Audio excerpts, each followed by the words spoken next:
Alright mga koys, isang mapagpalang araw po sa ating lahat. So, meron akong kwento po sa inyo. At kayo na pong bahala kung paano siya i-take, paano siya i-absorb. Dito kasi sa social media, di ba? Kanya-kanya naman tayo pag-absorb, kanya-kanya naman tayo pag-take. So, it doesn't matter for me kung paano siya i-absorb. So, kwento ko lang, share ko lang po yung aking experience for the whole month sa pagiging isang content creator ko, no? But I didn't take it seriously, mga koys. Kumbaga sa akin katuwaan lang, try ko lang, di ba? So, nag-start ako, na-monetize ako nung December 9. Alright? So, start on December 9, nag-try din ako, kumbaga, pinag-iisipan ko pa kung itutuloy ko ba o hindi, ita-try ko ba o hindi. Kasi, nag-stop ako almost 3 years na hindi ako nagpo-post sa Facebook. Na, kumbaga, bitigin lang ng mga videos, mga pictures, nagbo-browse lang ako. But I didn't try to upload it again, like videos or pictures. Dahil nga, for my schedule, I was so busy in my work and some other stuff. So, hindi ako kumbaga, natigil ko na nun. Isa pa yung dahilan kung bakit ko natigil yon. Dahil pagdating ko dito sa Canada, syempre, ako lang mag-isa. Wala akong kakilala, no? So, try ko na vlog, try ko na mag-post ng mga videos, mga pictures. Kasi wala akong kakilala. Wala pa akong masyadong kakilala. Then, at the long run, marami akong mga nagiging friends sa church.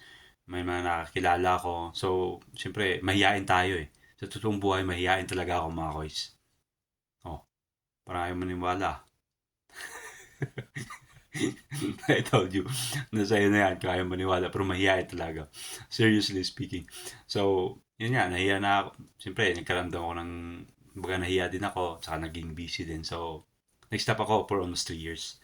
But, last January 9, or I think January 9 or 8, nag-email sa akin si Meta na monetize po yung account ko. So, I feel a mixed emotion for that, you know.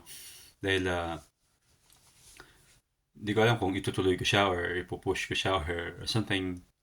Dahil, yun na. So, yun. Tinry ko siya.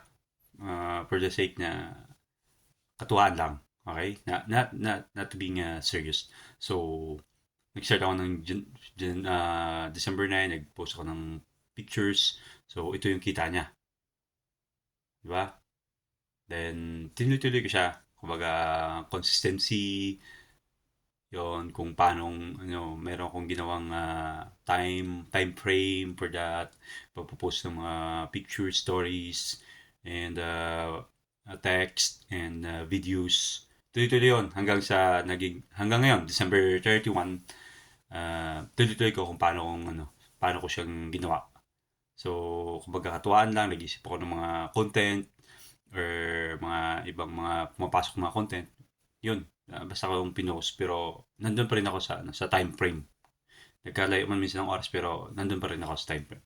So, yun, itong December 31, so, ito po yung kinita ko sa loob ng isang buwan. O, diba? From nothing, tapos naging ganito, so, medyo, hindi ko alam kung paano siya i-take, pero at least sa akin, medyo, siyempre, wala ka naman eh. Kumbaga, ganun din naman, mag-upload ka rin sa Facebook, mag-upload ka rin ng mga stories mo, mga photos mo, mga videos mo. So, why not try this, right? At least, kahit pa paano, may kita pa rin, di ba? Kahit maliit. Basta tuloy-tuloy lang, meron ka lang mga strategies, gayahin mo lang yung mga, um, dun sa mga advices mismo ni Meta. Doon tayo mag-focus. Alright? Kasi sa social media, maraming mga advices, maraming mga sinasabi, maraming mga kung ano mga comment yung mga content creator, mga tinuturo. Although, marami naman po tayo mapupulot na mga advices po nila. Pero hindi lahat. Alright? So, yun lang po mga koys, yung kwento natin sa araw na ito. Kaya, Happy New Year sa Roman Calendar sa ating lahat at samahan na tayo ng Panginoon. See you guys. Let's go!